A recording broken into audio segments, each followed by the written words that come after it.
लड़की पटावल बंगला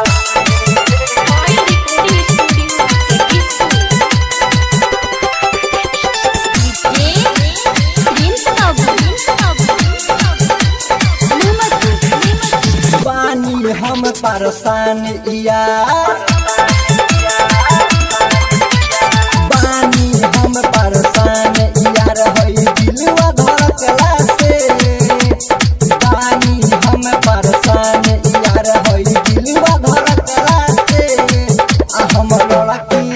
हम लड़की पटावल छोड़ दे हमें खाली मौगी के भगला से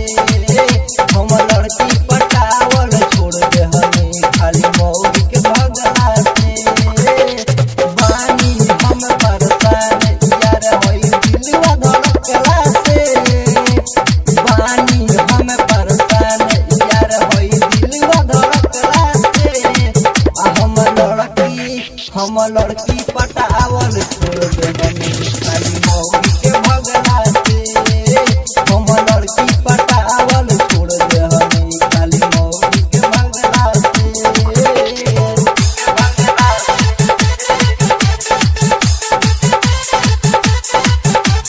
हम लड़की पटावल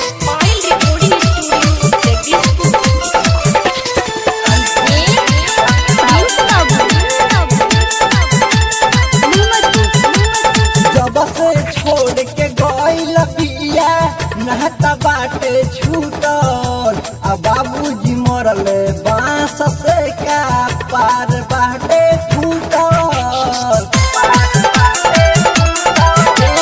जब से छोड़ के गइल पिया नहता बाटे छूटल आ बाबूजी मरल बांस से का पार बाटे छूटल मन करे कहीं और चल जाई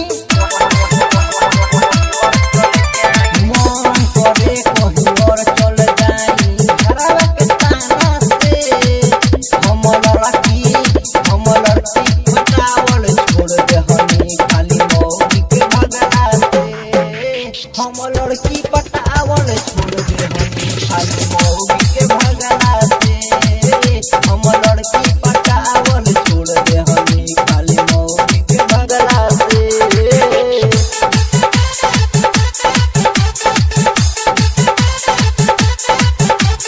हम लड़की पटावल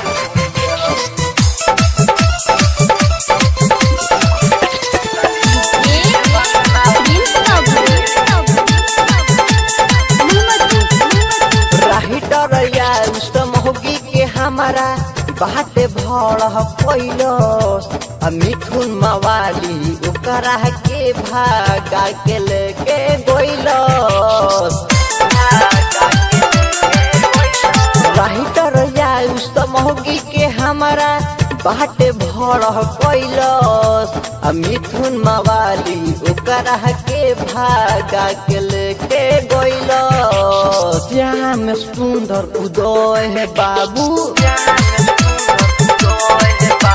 श्याम सुंदर उदय है बाबू मजा के उड़ैलस रे श्याम सुंदर उदय है बाबू मजा के उड़ैलस रे